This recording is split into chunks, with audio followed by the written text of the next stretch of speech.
What's up, guys? It's your homeboy Cowboy Crunk. Had to figure out what a damn camera was right there. Kind of like our fucking safeties trying to figure out what the receivers are, right? Well, anyways, it's your homeboy Cowboy Crunk coming to you from Manama, Bahrain.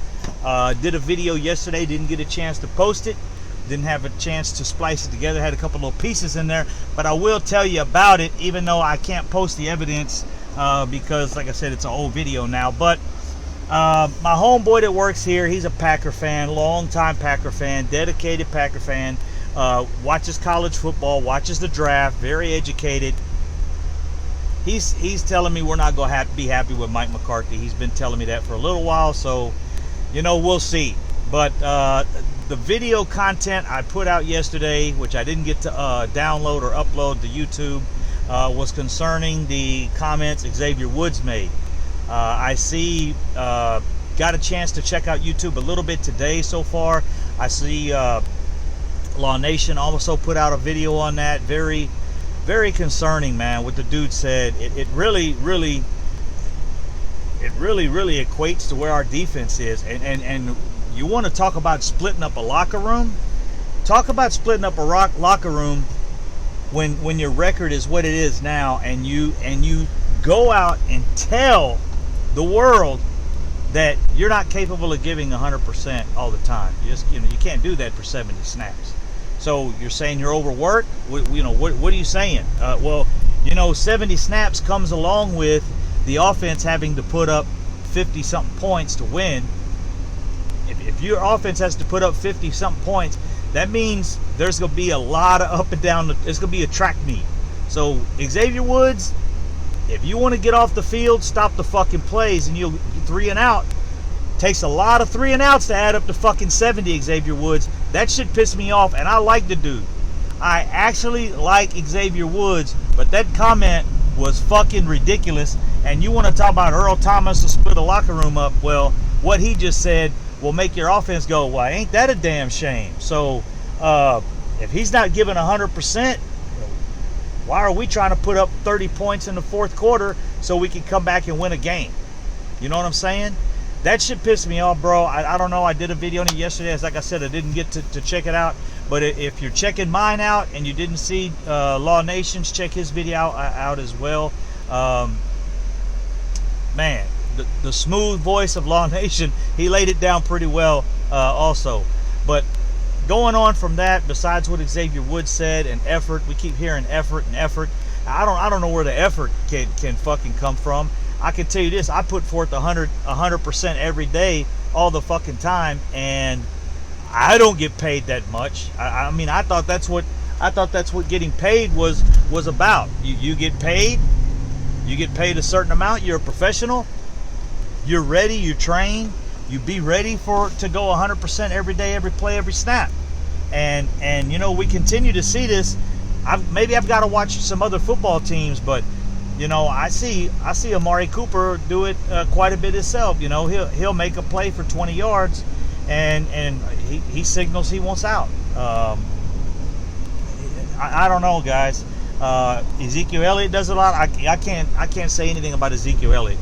That dude is snap for snap probably working harder than any player in the NFL right now. He can't get anything off the line. He's not getting any offensive line help. He's having to sit back. He's having to stay back and protect Dak. So majority, 70% of the hits he's taken, 70% of the damage, 70% of he's taken damage as a fucking pass blocker. You can't have your running back doing that shit, man. That shit just don't work. You're not going to have a running back with numbers when he's having to pass block 23 plays out of a game, and Dak's passing for 45, 50 plays a game. If he's passing for 45, 50 plays a game, I can assure you Ezekiel Elliott is having to stay back 25 to 30, 60% of those to pass block for him. So you can take Ezekiel Elliott out of the question. You can't ask, or you can't say, or even think about, why is Ezekiel Elliott not getting the ball? Because we're fucking losing so bad that we can't. And the defense lets them walk down the field, and offense is right back out there. and we've got to put up numbers. If you get a holding penalty, you get any kind of penalty on offense, pretty much you've got to pass the ball at least 2 out of 3 downs, or you've got to get a first down. So it's putting us in a situation with these young guys getting some penalties, and actually I gotta praise them for that a little bit. We haven't seen the penalties out of these young guys I thought we would, so the penalties has been a little better, but overall I need to get gas and I got people waiting on me. Overall, it is what it is with the offensive line. There's not a lot we can do. Like I keep preaching and saying, my problem is there's players out there that can help our team immediately. Snacks, I guess, has signed. Snacks Harrison has signed with Seattle, who's 4-0. What the fuck do they need another player for? But their coaches are smart. Duh, go get a freaking player if he's out there and he's not expensive. It don't matter if you need him. Do you see people that like have 20 cars in their garage? Yeah. Do I need another car? No. But if it's a good deal, I know guys that's their job. They flip cars. They take cars that maybe, people are in a situation they don't want the car anymore. They don't drive it that much. The Bentley I got. When I was driving my Bentley, some of you guys are maybe new to the channel. When I was driving my Bentley, I didn't pay full price for that. I mean, I got a really good deal on it. I was looking for another car, actually. I was looking for Mercedes, Beamer type situation, high-end Mercedes or BMW. And I saw this Bentley. I'm like, dude, I can't pass up on that shit. It's a good deal.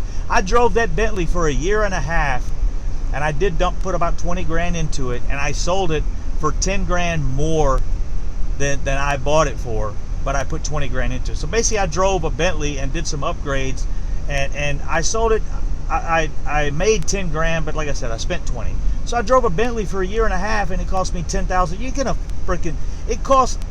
You drive a Bentley off the lot, it immediately drops $40,000, $50,000 when you drive it off the lot. So, I mean, what I'm saying is, sometimes there's a deal out there, and you just go make the deal because it's good. Earl Thomas is not going to fucking cost you. Snacks Harrison is not going to cost you. Eric Reed is not what he's going to cost you in a normal year. So you're getting three outstanding fucking players at a bargain price. You run a 1-year deal on them, and then you see if they want to stick around. You see if they work out in the locker room. If they don't, any of them, you let them go.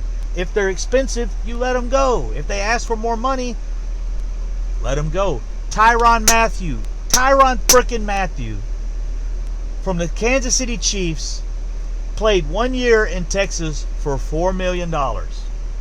Then he went to Kansas City. It was a prove-it deal. That's what these guys need. Give them their prove-it deal. Give them 1 year deal to prove what they got. Then they leave the Cowboys and they leave the Cowboys on a good note. We get Earl Thomas back on track. He needs an intervention. What I've been saying, Earl Thomas needs an intervention. Give him. Where else would he get an intervention at other than Dallas? He would get an intervention at Dallas. Why? Because that's where he wants to be.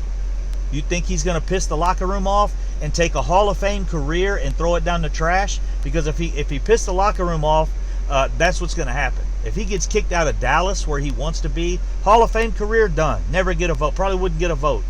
If he finishes at Dallas or comes to Dallas and gets his career back on track, has a good year, and the Cowboys try to negotiate with him and make it look like we want to keep him, and then he ends up going somewhere else. Hey, he reestablished his career, he re-energized it, he jump charged his life. All of those things happen, and for the Cowboys to sit there and make us as we buy the tickets, we buy the jerseys. We got CeeDee Lamb jerseys that just fucking come out. He's number 2 selling jersey in the NFL. What the hell are we doing this shit for when we're 1-3? Jerry Jones has got to either. I've heard that he's the one that is hot for making these deals, but he's being slow rolled with some backdoor stuff that the other guys aren't agreeing with him. So I don't know. They need to get on the same damn page, or they need to let Jerry Jones just step in and make the decision. If he's hot for it, I'm hot for it. I don't know who's hot. Somebody's got to be hot for it, because there's no way with 90% of Cowboy fans out there sitting here saying we need to make that deal, specifically the Earl Thomas deal or the Eric Reed deal. I mean, this would completely change our defense within a minute, within 5 minutes. As soon as ink hits the paper, the deal that our defense is completely different. And I don't care what anybody says. I know they need some time on the field, but players are players, and that's where we're having trouble right now. We're having trouble with players. Scheme it out all the hell the way you want to, but I can tell you, if we got those two guys back there, and I still hadn't learned his name, guys. I appreciate you helping me in the live stream yesterday. The cornerback, Okaluma, and I said his name really wrong, and I really apologize, but I have to read his name. That's how bad I am with this dude's name. I have to physically read it to say it right. And then I still had trouble. But that right there helps our secondary. Snacks helps our at least on a rotation, especially if our secondary saying fucking if Xavier Woods is saying, well, you know, I can't go 100% 70 fucking snaps. Well, then obviously he needs somebody to catch his back. He needs a relief. He needs to raise his hand and come out for a couple plays. You know, he don't want to play. He don't want to run up and down the slide too many times, or he don't want to stay on the swing too long because he's going to get tired if he swings too long. He needs to go to get a drink from his baba or something, or play with his whoopee. I don't know what the fuck. And like I said, I like Xavier Woods, but that pissed me off, bro. If that's the mentality, and the thing is, if he thinks he can say that out loud, and his teammates are going to be okay with it, that's a problem. That means he's okay. That means other people feel that way, or else he wouldn't have said it. So, not sure, guys. I don't know, but I'm pulling up to the base right now. I can't drive through the front gate with my camera on and all that shit. So I got to cut this off. But stick with it, guys. Hey, hammer that fucking gas pedal, defense. I don't know what else to say. Just get after the fucking quarterback. If we give up 200 yards rushing, maybe we get fucking 8 sacks. Maybe we get some strip fumbles. Just peel the ears back and go after the quarterback and play up. I don't give a damn. Blitz a linebacker, make your safeties play up short, and hopefully we get to the quarterback. The quarterback's just stepping back and launching it as far as he can and hopes a receiver runs under it. I don't know, but we got to address some shit. We got to address it now. The coaching staff not addressing it is pissing me off. It's lack of support for us. That's the way I look at it. It's like they just don't give a damn. Because you tell me, when three Pro Bowl type players are out there, Snacks has been, I don't even know if he's actually made a Pro Bowl before, but I know my brother-in-law is a Giants fan, and I've watched some Giants football because I invite him over all the time. He come over, we watch the Giants, and that's his boy. Snacks was his boy, and Snacks can play some ball.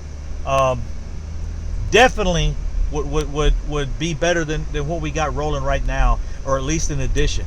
So, scheme, no scheme, players, no players. We're 1-3. Who gives a shit? What they do, what the Cowboys do, but they need to take action. And I don't think getting in the film room and having some talks and talking to a couple guys is going to address the problem. So here we are, man. Cowboy Crunk, your war daddy from Manama, Bahrain. I don't know where these dudes are. I still wear the headband, but I hadn't seen one in a while. They are missing in action. MIA? Maybe they're in some kind of damn Cabo camp or some shit. Who knows, guys? Hey, Cowboy Crunk loves you, though, baby. Peace.